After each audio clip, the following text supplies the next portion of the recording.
Welcome. It is 4 o'clock Eastern here on Thursday. And I thought I'd go live here today and talk a little bit about plot plans today. So, plot plans become important. You may have a different name for them, but if you're working anywhere within the home building industry, chances are pretty good that you're going to run into the residential plot plan. And I just thought, hey, it's a great way to get out there, talk a little bit about what's going on here, talk a little bit about how you can read them because, depending if you're new to the industry or you're just in a certain department that you don't necessarily get to work with this, you may hear the term plot plan and might not really even know what it is. So that's what I'm hoping to go over today. If you're joining us, joining me from any different place, please make sure you take some time to get in the chat, say hi. If you're on Facebook, I think in the chat, I just threw in kind of a little link that you can go in and connect your name and picture in here. I think it just asks you to do it through Restream because I'm doing that through a bunch of different places at once. I can see who you are, and when you ask a question, I can say, hey, thanks, Brad out there or whatever. Thanks for the question. Here's the answer to it as best we can. Anytime I go live, I love to have live Q&A. So please take some time, ask some questions. I'll do my best to answer them as we go through. And if not, I'll say, you know what, I don't know, I'll get back to you, but that's just part of the fun as well. So let's just jump into this. I don't think this should take a lot of time, but overall, there's really 10 things that I think anyone should know about a plot plan, no matter what area you're in. These are just some things we'll do. So let's just kind of take a look at what we're going to look at today as well. So a little bit about me. If you don't know me, my name is Brad Hubbard. I've been in the home building industry since 1993. I spent about 25 years in the family home building business and oversaw the construction of about 1,000 homes in my career. So we were what we call a custom volume builder. I've been working for a home builder software company for the last 6 years, and I do consulting with home builders all across the North America, including the folks up above the border in the great nation of Canada, as I like to say too. So just a little bit about me and where I am. And right now, my whole focus is being able to teach out to others things that I've learned in that career. You'll find anytime I go live or anytime I like to do webinars, I'm not one of those that you get in and all of a sudden I try to hard sell you on anything. I don't do that at all. I promised it in my promos here. It's not sell. I'm just here to share some information. So I hope you'll get something out of it. Again, if you're joining me, feel free to throw your name in the chat. I'll try to keep an eye on that. I have a couple screens going on here as I go along. Just to get an idea who's out there and can go from there too. Anyway, this is really all we're going to be talking about. What is a plot plan? And if you name it something other than a plot plan, I'd love to hear what you guys call it there. I've heard different things like the residential plat, P-L-A-T versus P-L-O-T, the way I do that. That's the tomato, I think, is the way I look at it. But maybe I'm just wrong, is what I've always called it. But we're going to just talk about what is it. Those chances are, again, especially if you're brand new, you may not even know what it is. So I just want to make sure I'm going ahead and letting you know what that is. And then I want to go through 10 things, and I have some examples, 2 different examples we're going to look at on what you can tell if you know how to read a plot plan. All right. So again, please take a look at the chat, ask questions, try to keep my eyes on the chat as we go through here. And let me get this out of the way. And go ahead on that. So, all right. So you're lucky, whoever's on Facebook said, how do you snooze this video? Because you didn't connect your name or anything with that link I put in there at the beginning, I don't know. It just says Facebook user. So it's good. I have no idea who just said that. So thank you. And I'm glad you were just kidding too as we go through that. I have some guesses, but we don't know. So let's just talk about what is a plot plan overall. Really, it's just a map of the lot. So I want you to think kind of if you're looking from the top down, and that's, hey, Josh, good to see you too. So I have a couple examples here. So a lot of times a plot plan, it can start. And Josh, I think you had, it was different. Didn't you put that in one of the comments in my promotion ahead of time on what you called the plot plan? I called the plot plan. I think you had a different name. So if you throw that in there, let me know. So this is, again, a map of the lot. A lot of times, if you're getting ready to build before you actually build and put anything on, you see the lot itself. And that's what we're seeing here. There's no house on this here. If you've not seen a plot plan, I'll kind of go over this. A look over here of the different corners that you have on here. And we're focusing primarily on this one. I don't know if I have a little thing I can do, a laser that you can kind of see those different types of things too. But this is what we're going to see. Once we get into this, you're going to learn what you're looking at here above too. So again, looking from the top down, if you're in a drone flying over and you're looking down, to be able to do that too. Then This is one that has a house on it. So I actually took plot plans. These were from some properties on which our company had built homes on it. You can see this is a pretty detailed one. There's all kinds of different sizes. We look closer to it in one of our developments. So we'll be able to use this to explain what you can learn just from looking at it. So yeah, Josh, you're saying plat, P-L-A-T. Okay, good. I was thinking you had a different name for it too. I don't know, because you asked me, are you talking about something? But nonetheless, plot, plat, whichever you do it as well. So this here has a lot. If you look kind of closely, hopefully this is large enough on your screen. There is an outline of a house. Remember, we're in a drone looking from above down. That's how we're kind of doing a bird's eye view as per se is what we're doing here. Okay. Why is it important anyway? Why should anybody care whether they know what's in a plot plan? Well, there's a couple of things that I think it's really important for. One, you ensure the house fits. So as you get in and you learn to kind of work with a plot plan, you learn how to fit a house on it. I did a lot of times old school way where I literally had, this scale ruler somewhere around. Yes, I still have it. Instead of using computers to generate it and actually do a house that was kind of fitting in the lot. Because there's nothing worse as a home builder than to go back to a customer and say, oh, I'm sorry, but we sold you a house we can't fit on your lot. I mean, that's embarrassing from the home builder side of things.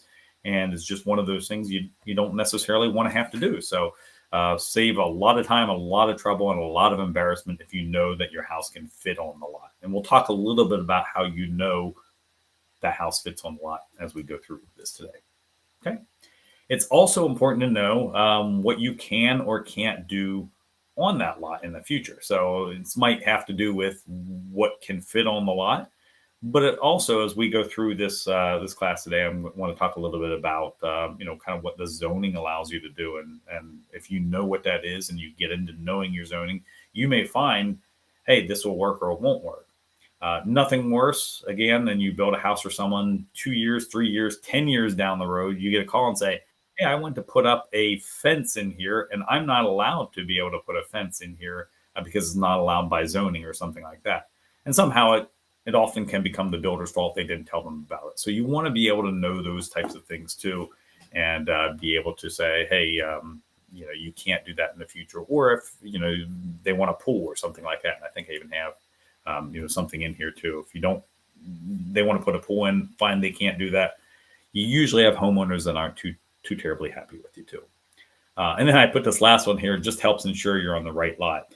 Hard to believe, but in the 25 years, I've seen it more than once where someone in sales doesn't realize what they're looking at on a plot plan, just gets handed a piece of paper and go, oh, okay, here, can you go ahead and sign this, Mr. and Mrs. Customer? They go ahead and sign it, don't even realize that they're on the wrong lot. So we're going to look at how you know what lot if you're in a residential community that's already laid out for you. So you can go, oh, yes, this is the right lot. And then later, when your superintendent goes out and actually digs the hole, they want to match up and make sure they're putting on the right lot too. And I've seen times when holes have been dug on the wrong lot. I won't say it was our company, but I've seen it. Just saying. So see that too. And I just have it points out other important information, and that's very generic here because that's really the essence of what the 10 items that we're going to go through here next. Again, if you're joining us, any questions you have, throw them in the chat. I'd love to be able to answer them as best I can as we move forward. So without further ado, without doing some type of funky David Letterman reference that many people, especially if you're a lot younger, won't get, I'm just going to go into my top 10 list here of things of a plot plan can tell you. All right, so I have two different plot plans I showed you before that I'm going to use, and I'm going to refer to these the whole time as we move through here because I want you to be able to kind of see it from the more simplistic view, and one on the plot plan that is definitely a lot more detailed than what you're seeing here. So let's just talk real easy. The first thing is the street name. So a lot of times if you're looking at the plot plan, again, the bird's eye view from above, you can look down and it'll tell you maybe the future address. So we look here and I see this is on Wellington Drive. Okay, great. This is the only street, if you're looking kind of closely as you look around, it's the only street on here. So we know that's the front of the lot. We know this is going to go onto Wellington Drive. So if someone wants to know what their address is going to be, we may not know the exact number because the post office is usually the one that is telling that. But at least you know what street they're going to be on a simple thing like this. Okay. If you have multiple streets involved, remember the other plot plan, if you've been with me from the beginning, has this one. We have streets all over the place here. So we have one over here, one down here, and even a third one here. And it actually goes in, there's kind of, it's not really a fourth one, it's the same one. This is a little courtyard that goes in around as you're looking at that. So you go, okay, what happens here? Where's my address? The short answer is it depends. Depends on the municipality. It depends on the post office on here. Most usually take the way the house is facing. And I say that most. I've been in certain areas where if you're on a corner lot, the post office or the municipality says it's where the driveway comes out. It's not, I don't care if you have a side entry garage and the driveway's coming out the side, but my house is facing this way. The address is really over here. So it really, really depends on the municipality. But if you say, okay, it's the way the house is facing, looking at the top of this, again, if you can kind of see this, and I probably have a pointer somewhere. I have not figured out where that is on here too. The garage here is at the front of the house. Here I can kind of see a porch as it comes down here. I know in this case, this house was facing Sagamore Court. Now, my driveway in this case also came out in Sagamore Court, but just knowing which way it is will give you a good idea of what that address is going to be, what the street address is going to be in some way, because you're going to have people that will ask and want to be planning for the future. All right, so number 2, it's just which way is up or which way is north. Every plot plan I've seen have always had the north arrow, so look for it. It's going to look in different ways. We're going to see on the other one, it's a little skinny arrow, but it's still an arrow. That arrow is pointing north in this case, so if I'm looking at that, and I know, oops, let me jump down here. Man, mouse is going wild here. I know in this case, with this house we said was facing Sagamore Court, that would be facing kind of southeast at this point. If you kind of turn the paper to go what's north, that'll give you a good idea. And why is that important? I built for folks a lot of times that had different reasons. They just wanted the afternoon sun on the patio. So if you knew they wanted the afternoon sun, they wanted to have an east-facing house, so the patio was in the west. So as the house, the sun went down, it was going on there. I've had a number of folks of Indian faith that wanted to face due east or something like that. So you could have just religious reasons for reasons that the owners want to face a certain way. So by knowing that northern point, if you have a customer at one point that you're working with that needs to face a certain way or asks to, you can look at the plot plan and know which way the house is facing. All right, yeah. Oh, there was my arrow. I knew I had an arrow there somewhere. I knew it was there somewhere.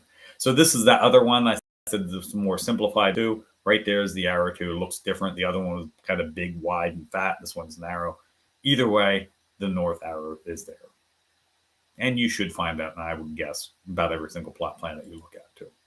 Yep, this way here, I know this house is facing towards the east because it's mostly east on that one too. All right, let's talk about lot dimensions. So as we look at this one here, is real easy. It's pretty much just the length and width. This is a real easy one. This is pretty much a rectangle lot. When you're looking at the plot plans, you can see the corner pins, 1, 2, and these are even on this one are clearly spelled out. It's easy to see. But right here, I can see there's some north, and this is just more of the engineers will do that. I wouldn't worry as much about that as the one below. This is showing 143.32 feet. And that is really from property corner to property corner, as you're seeing that. And sorry if I'm looking off to the side rather than always looking at you. I'm looking at my screen, so I'm making sure I'm covering here as well. Okay, 4 sides, 100 foot, 100 foot, 143.71 if you can't read that there. So that's almost a perfect rectangle, just a little bit longer down below than it is up above. Easy to see on this one, really easy to see on this one. I like to just always point out scale is super important to know when you're reading blueprints. That's important to know when you're reading things like this, and you usually find the scale up here. Now, I'm not going to go into a lot of detail on scale, but just know that you can get rulers that go to scale based on what this is. They look something like this. So it's like a 1 inch equals 20 feet or something like that. And I can see this one up here said 1 inch equal 30 feet. So you can find them. They look very similar to this. They have different ones for the actual architectural drawings versus what you use on land, which are engineer scale. So if you ever need to do that, you can look that up. You can find these things at Staples or your favorite office supply place or Amazon or wherever you want to get those to.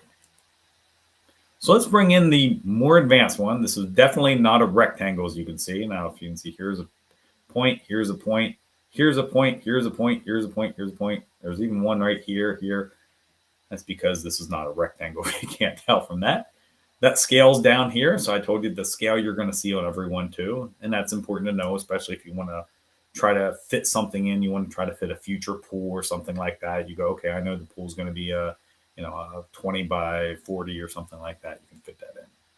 But here it's harder to see because there's a lot more stuff on here. But here I can see this is 118.71 feet.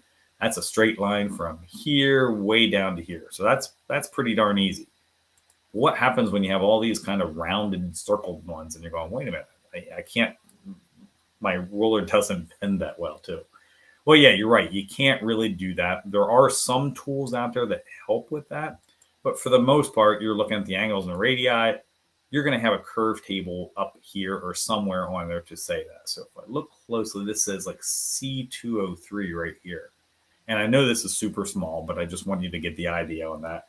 C203, I can look up here and see the radius length of that is about 100 foot of the radius. Again, chances are you probably aren't going to have to go into that much detail, but you never know. I've built for engineers who definitely want to know that. They'll eat those charts up all day long. It's kind of good for you to know that, this is approximate length, and you could put an approximate length together on that. So, this is about 100 feet, probably, or it's 100 feet, but straight as the arrow flies, is going to be a little shorter than that, but I'll give you a good idea on that too. I always put this up here because I know those of you have gone through those classes in high school, and you said, when am I ever going to use, accounting? When am I ever going to use angles or radii? Well, here's a chance when you might get a chance to do that. So your old geometry teachers are going, yep, I told you you'd use that one day. All that good stuff too. So yes, you do use angles and radii in. Okay.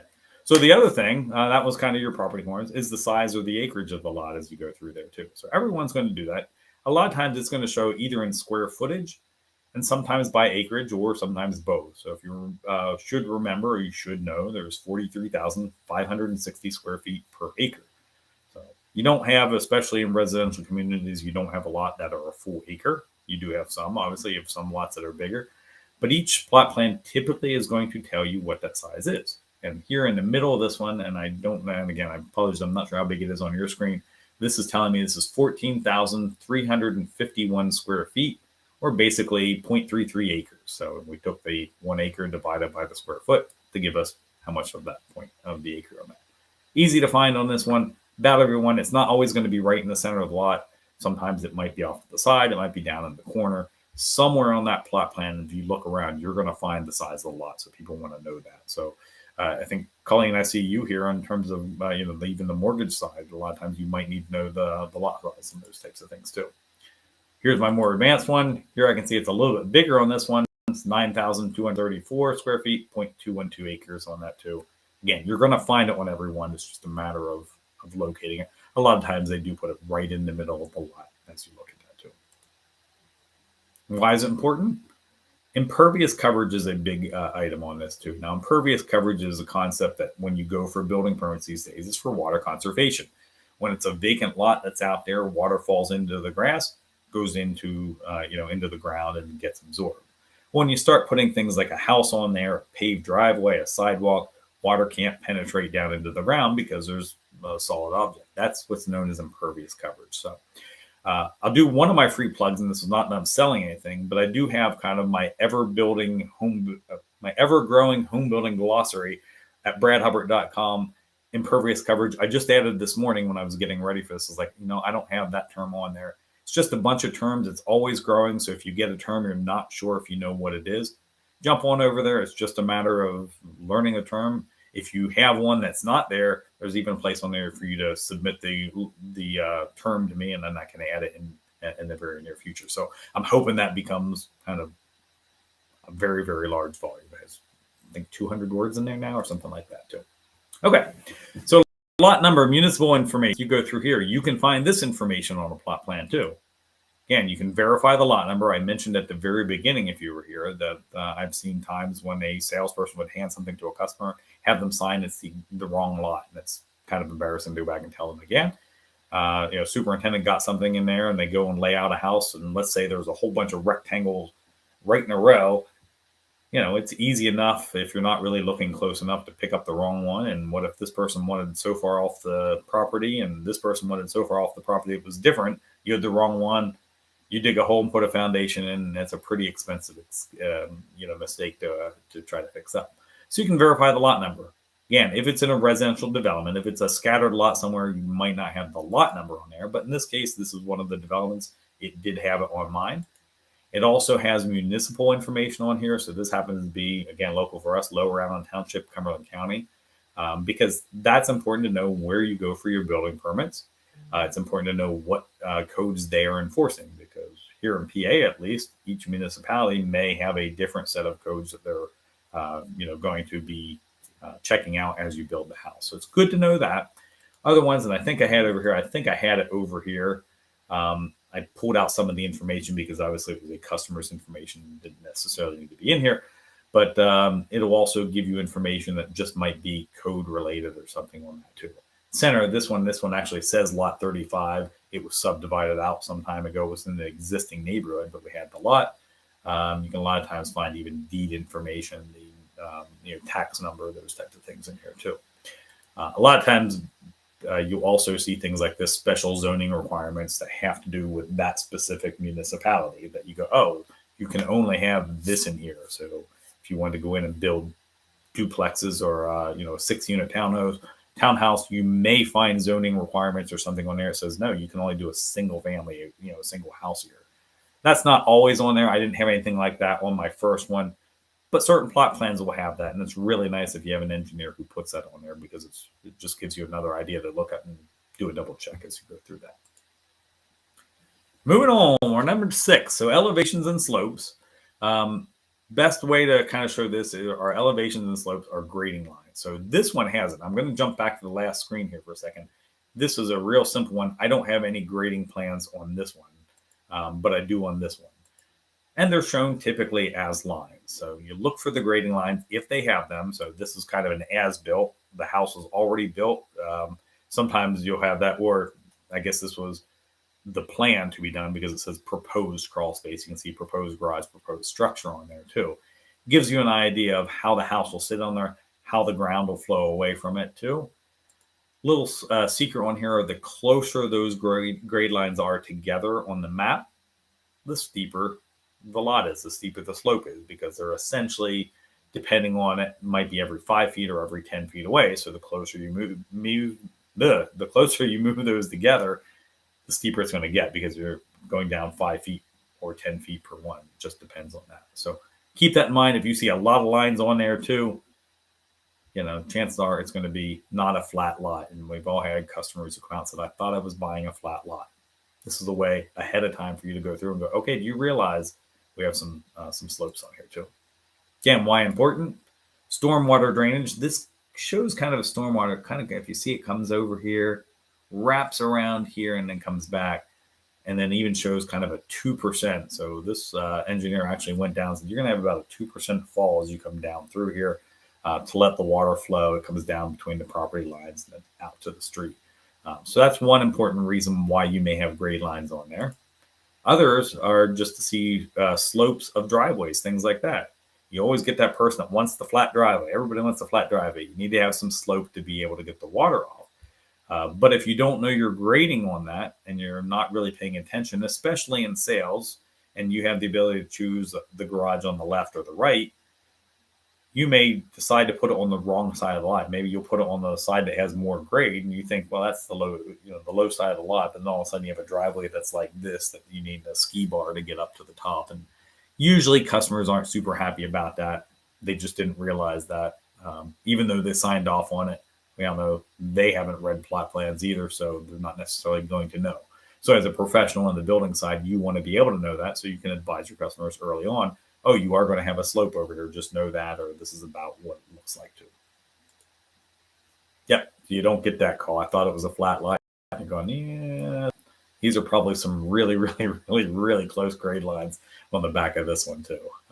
But you try not to get that type of thing done.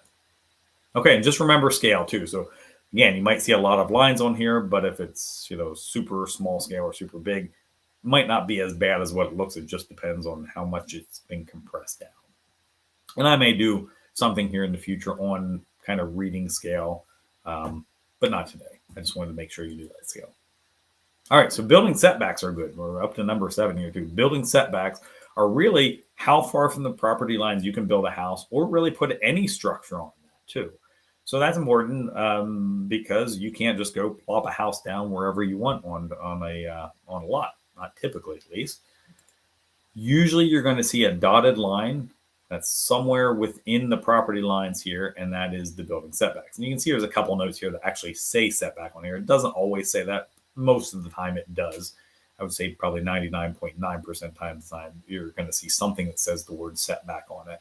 That is, again, a little bit, it has to do with zoning and what is allowed by municipality and what can be built in there. Now, each municipality may be different. Most all of them are going to say the whole house has to be in there. A lot of them say the decks and patios have to be within that too. There are others that say, well, a patio has to be in, a deck can go over it. So that really depends on the municipality too. But it's important for you to know at least where the house is going to sit so you know if it can fit in there too. And I've even had some municipalities that said, well, porches can go over. I don't care. It's just the main living area of the house. So, but still to know where that is, because when the house gets plotted, you need to make sure it fits within the setback line. House can't just fit on the lot. It has to fit within the setback lines. Like I said, it's important for pools and decks. There are some municipalities that will not let a pool outside the setback lines, decks, patios, things like that I already mentioned too. So here I can see on this particular one, I have 25 foot from the rear property line right in here to that setback. I've got 10 foot on this side, 40 foot from the front property line here. And it's probably the same on the other side. Yeah, it's probably 10 foot on this side. It doesn't say, but if I had my scale ruler, I could measure that out and go, oh, it's 10 foot over here. It's 10 foot up here. And you have an idea that you have to stay on there. And you want to have that setback between lots because you don't want them side by side by side by side in single family, because Mrs. O'Leary's cow took down Chicago way back, and I don't know what date it is. If you know the date, throw it in the user thing and let me know what that is. Townhomes, you have 0 lot lines and those types of things too. Okay. Important to know from the front setback, a lot of people don't necessarily realize. They think it's from the edge of the road or the paved road, and that's not necessarily the case. A lot of times the property line actually starts in residential communities. A lot of times it even starts behind that public sidewalk. So the sidewalk that goes across the front that you get to shovel if you're up here in the north with me in the winter isn't really on my property line, but I'm taking care of that. So I don't know, you can take it up in municipalities so you can get them to shovel for you if you do that. Good luck with that though too. Here's our more advanced one. Really, really close depending on the screen you're on here, but I'm showing 7.5 setback here, 20 foot on this side, 20 foot on this side, 20 foot on this side, and I didn't put it in one, but it's 20 foot here. So it's 20 foot everywhere except for the one in between that property and the property beside it, 7.5. So you'll find them.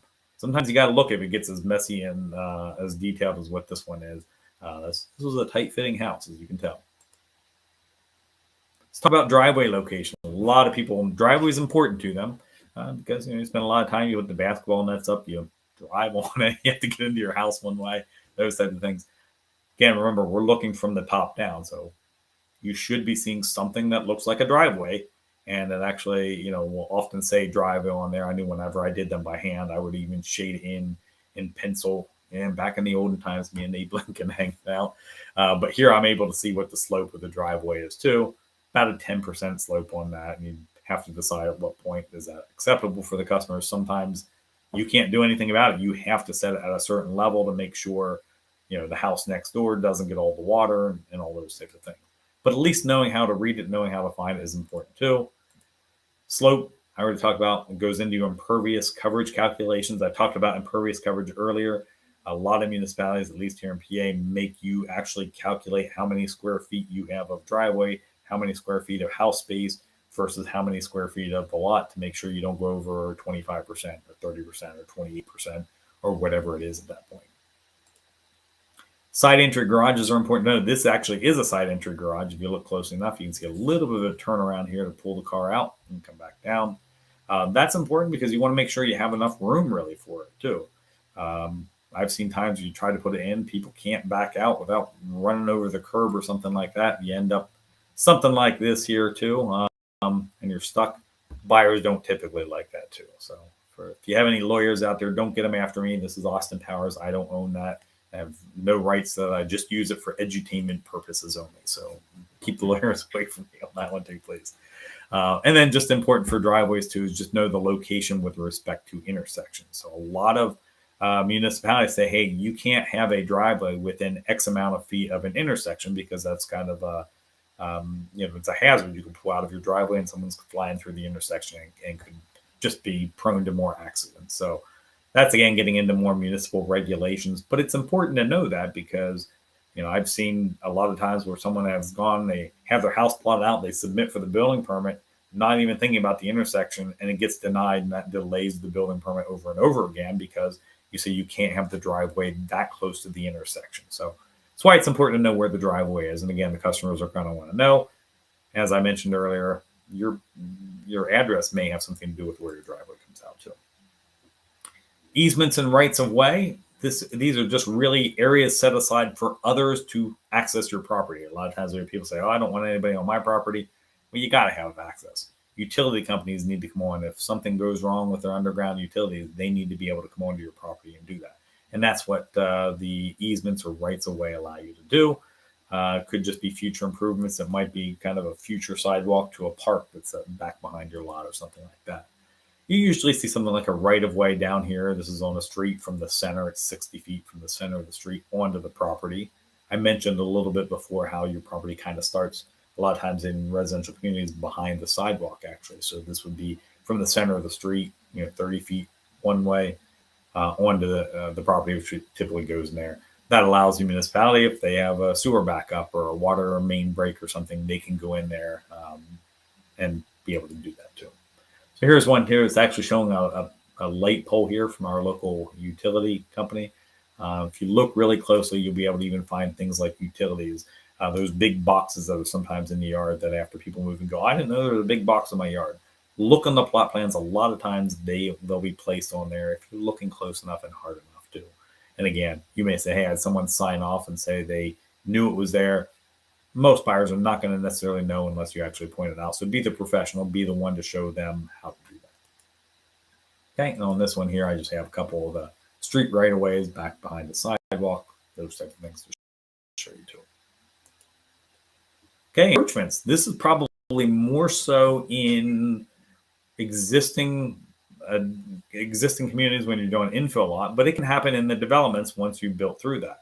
And encroachments are really things that are on your property that have come on to a customer's property that shouldn't be, and probably from the neighbors. And everything I think is kind of important. You can see I put in the yellow here too. So things like someone's fence has come across. You get that a lot. You go to build a house and some people are cool with it. Like, yeah, it goes over the property. It's fine. Other people are like, nope, I want it off my property. I don't want anything on that.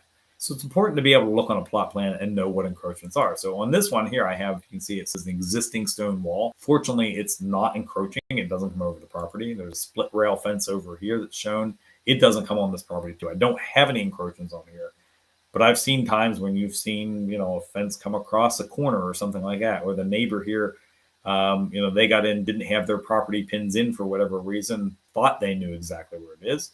And, but now they, it's a little too late at that point too. So thank you. Whoever said live is the only way to learn. I'm not going to tell anybody you were late or anything like that.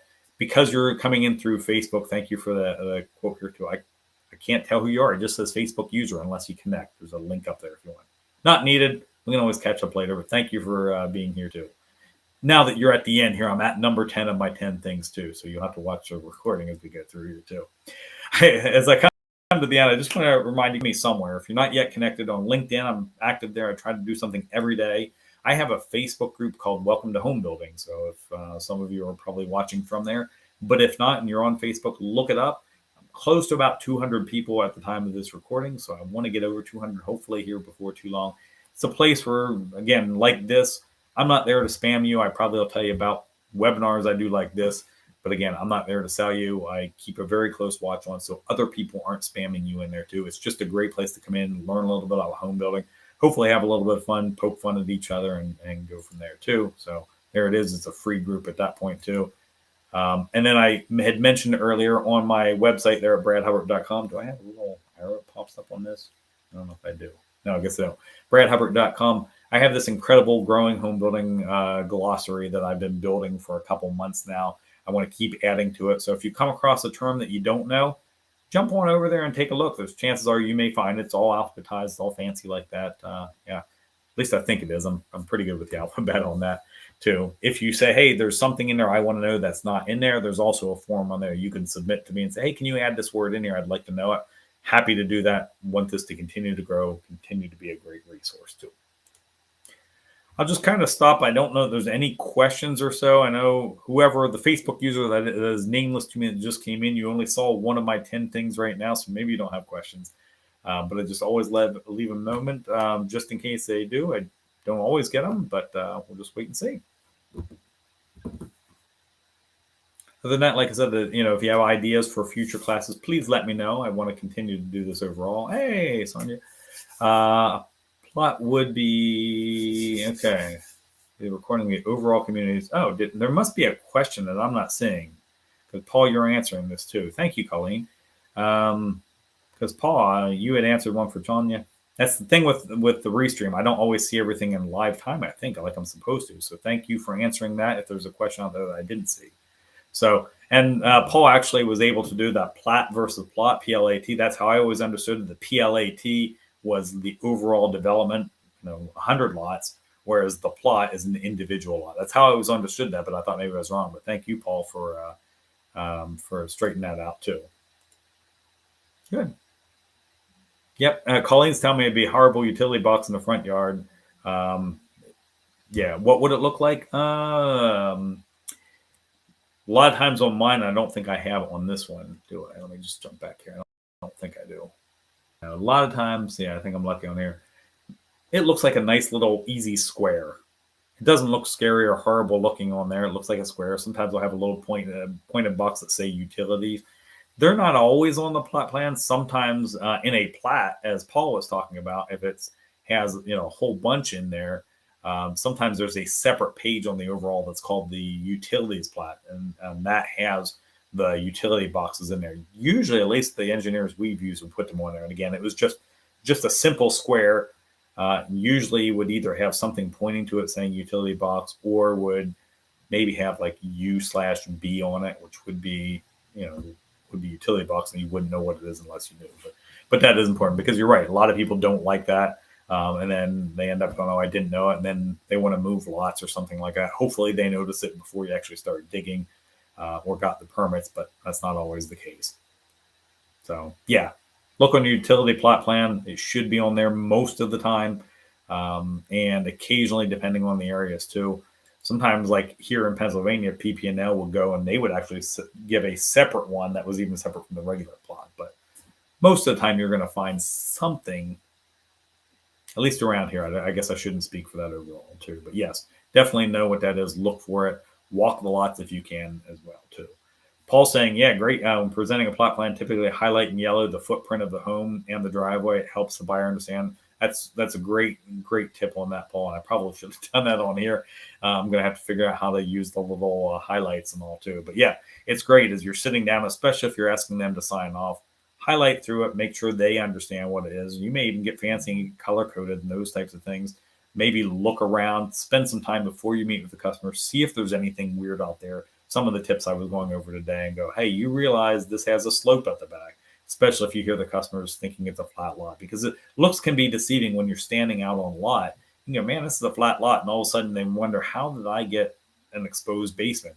Well, because by the eye, when you're out in the middle of nowhere, looks can be very deceiving. But you get someone down, your superintendent or someone standing at the back of the lot, all of a sudden their eyes are at your belly button.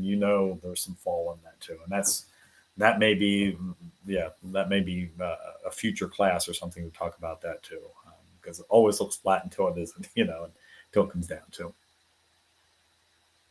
Folks, thank you for this, and thank you, Colleen, for your chats into me. I know they came actually direct rather than over in the chat over here too. Paul, thank you for being in there too, because you must be seeing some questions. I'm not. I apologize if someone put some chat in and I didn't get it in here. I think there's a bit of a delay because I didn't see the initial questions that came down there too. So I got to do this a little bit different here in the future too. And but thank you all for taking some time here and taking some time out of your day to sit and listen to me for a while. Hope you found this useful, and look for some of these here in the future too. I'm just going to continue to put out some education for those who want to know. And thank you, Paul. I appreciate that too. Thank you, Colleen. Have yourself a great weekend. Thanks so much. Bye-bye.